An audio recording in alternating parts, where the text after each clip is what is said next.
ओम अरुणोदराय नमः। अथर्वा क्लासेस में मैं डॉक्टर कुलदीप कुमार पांडे आप सभी मित्रों का स्वागत करता हूं। नमस्कार दोस्तों, आशा करता हूं आप के ऊपर ईश्वर की असीम कृपा बरस रही होगी। महाराज गणपति का आपके ऊपर आशीर्वाद होगा।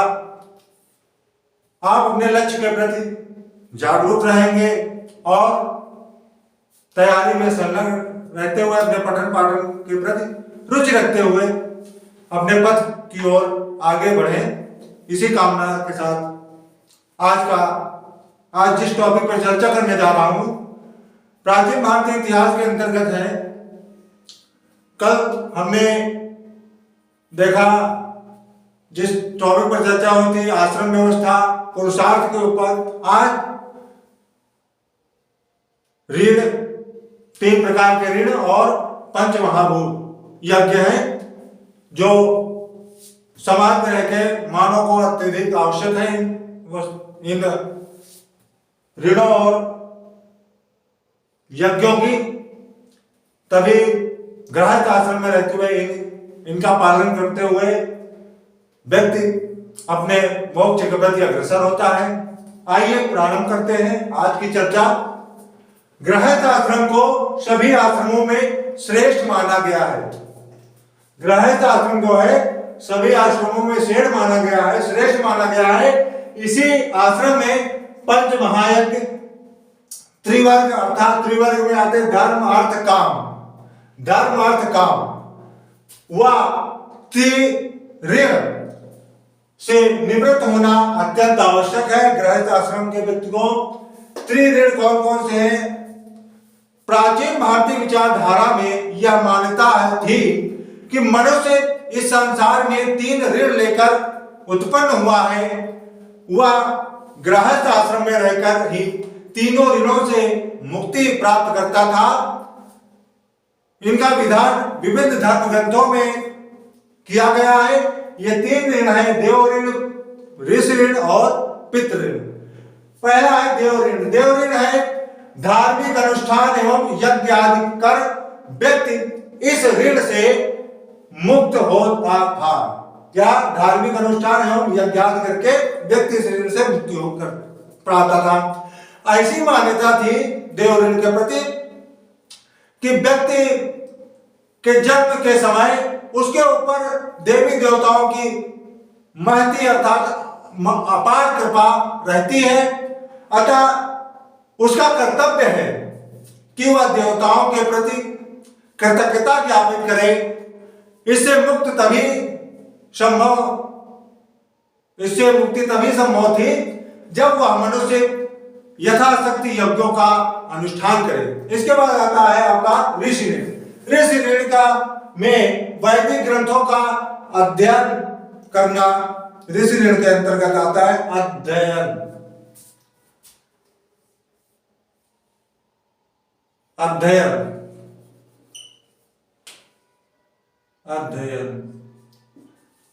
करना ऋषि ऋण के अंतर्गत आता है। किसमें? ऋषि ऋण में। सही लिखा था, अध्ययन करना आता है ऋषि ऋण के अंतर्गत। ऋषि ऋण विधि पूर्वक वेदाध्ययन करने से मनुष्य को ऋषि ऋण से मुक्ति प्राप्त होती थी। इस प्रकार वेदों का अध्ययन एक कर्तव्य था व्यक्ति का। इसके द्वारा व्यक्ति जो है सामाजिक धरोहर को निरंतर गतिशील बनाए रखता था ताकि वह ऋषियों द्वारा रचित साहित्य को आगे आने वाली पीढ़ी तक या आगे आने वाली संततियों को जीवन में प्रोत्साहित कर सके और उनका उचित मार्गदर्शन कर सके। ब्रह्म यज्ञ के अंतर्गत वेदों का अध्ययन नहीं त्रियों के अर्थात ऋण से मुक्त होने का विधान है। यजुर्वेद के अनुसार यजुर्वेद में ऋषि ऋण के बारे में बताया है कि शिष्य ब्रह्मचर्य आश्रम में समाज की संचित ज्ञान रूपी विरासत का अध्ययन करके और उसमें ज्ञान रूपी विरासत का अध्ययन करके और उसमें अपना योगदान करके ऋषि ऋण को चुकाता था। इसके बाद आता है पितृ। पितृ धर्मानुसार संतानोत्पन्न करके व्यक्ति इस ऋण से मुक्ति पाता था। वस्तुतः पितृ के अंतर्गत गृहस्थ यज्ञ करके देवताओं का संतानोत्पत्ति करके पूर्वजों का और वैदिक ग्रंथों का अध्ययन करके ऋषियों के ऋण चुकाता था। इसीलिए गृहस्थ आश्रम की अत्यधिक प्रतिष्ठा धर्मशास्त्रों में निहित है। भारतीय जीवन की आदर्श व्यवस्था, आश्रम व्यवस्था और पुरुषार्थ में यह 3 ऋण चुकाने की भावना विद्यमान रही है, जिसमें व्यक्ति व समाज दोनों के हित सन्निहित थे। इनके द्वारा मनुष्य अपनी सहज प्रवृत्तियों का पूर्ण विकास करके अपना विकास कर सकता था और साथ ही साथ समाज के उपयोगी सदस्य बन सकता था। मनुस्मृति में लिखा हुआ है कि जो व्यक्ति तीनों ऋणों से मुक्ति प्राप्त किए बिना मोक्ष की इच्छा रखता है वह नरक का अधिकारी होता है। इसके बाद आता है पंच यज्ञ। पंच महायज्ञ क्या है? ब्रह्म यज्ञ। पहला है ब्रह्म यज्ञ। ब्रह्म यज्ञ को ऋषि यज्ञ भी कहते हैं, जिसमें पठन पाठन या प्राचीन ऋषि के प्रति कृतज्ञता ज्ञापित करना था। गृहस्थ आश्रम में रहते हुए मनुष्य 5 महायज्ञों का भी अनुष्ठान करता था।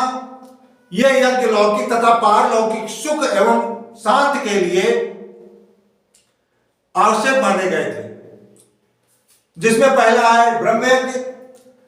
इसमें वेदों का अध्ययन किया जाता था। इस यज्ञ के माध्यम से व्यक्ति प्राचीन विद्वान ऋषियों के प्रति अपनी कृतज्ञता ज्ञापित करता था। इसके बाद आता है देवयज्ञ। देवयज्ञ में इस यज्ञ में देवताओं का पूजन, जिसमें बलि घृत आदि से अग्नि में हवन किया जाता था। ऐसी मान्यता थी कि व्यक्ति को भौतिक सुख देवताओं की अनुकंपा से ही प्राप्त होते हैं। अतः यह आवश्यक था कि अग्नि में जो आहुति दी जाती है उसे देवता स्वयं उपस्थित होकर ग्रहण करते हैं। इसके बाद आता है पितृयज्ञ। पितृयज्ञ जो है पितरों का तर्पण, श्राद्ध, जल और भोजन। यह पूर्वजों या पितरों की शांति हेतु किया जाता था। पितृयज्ञ इसमें पितरों को तर्पण, श्राद्ध आदि किया जाता था, जो आज भी ये प्रचलन में है ये सब यज्ञ। इसके बाद आता है अगला नृत्य यज्ञ या मनुष्य यज्ञ। इसको अतिथि यज्ञ भी कहते हैं। इसमें अतिथि सत्कार किया द्वारा इस यज्ञ की पूर्ति होती है। इसे अतिथि यज्ञ भी कहा जाता है, मनुष्य यज्ञ भी कहा जाता है और नृत्य यज्ञ भी कहा जाता है। इसमें आगंतुक अतिथियों का सेवा सत्कार किया जाता था। अतिथि की सेवा करना तथा उसे भोजन कराना ये मनुष्य के अंतर्गत आता है। विष्णु पुराण के अनुसार, विष्णु पुराण में कहा गया है कि यदि कोई गृहस्थ किसी अतिथि का सत्कार किए बिना उसे लौटा देता है तो उसके समस्त गुण समाप्त हो जाते हैं। अतिथि को देवता बताया गया है। अथर्ववेद में उल्लिखित है इसके बारे में कि अतिथि न केवल गृहस्थ के यहाँ भोजन ग्रहण करता है अपितु उसके पापों का भी दमन करता है, उसके पापों का भी भक्षण करता है। बौधायन ने कहा है, बौधायन में उल्लिखित है, बौधायन के अनुसार, इसके अनुसार अतिथि चाहे प्रिय हो या अप्रिय, अतिथि चाहे प्रिय हो या अप्रिय हो, उसका आदर सत्कार करने वाला व्यक्ति स्वर्गलोक का भागी होता है। और ऐसा भी उल्लेखित है कि अतिथि देवो हो, अतिथि को देवता के तुल्य माना गया है। अब आता है आपका भूतयज्ञ या बलियज्ञ। समस्त जीवों के प्रति कृतज्ञता ज्ञापन के तौर पर चींटियों, पक्षियों, शुनों आदि को भोजन देना भूतयज्ञ के अंतर्गत आता है। भूतयज्ञ में इसमें समस्त प्राणियों को बलि प्रदान की जाती थी। बलि भाग को अग्नि में न डालकर सभी दिशाओं में रख दिया जाता था ताकि सभी प्राणी उसे ग्रहण कर सके। इस यज्ञ के माध्यम से विनाशकारी भूत प्रेतों को संतुष्ट करने का भी प्रयास किया जाता था। ये थे आपके 3 ऋण और पंच महाभूत यज्ञ।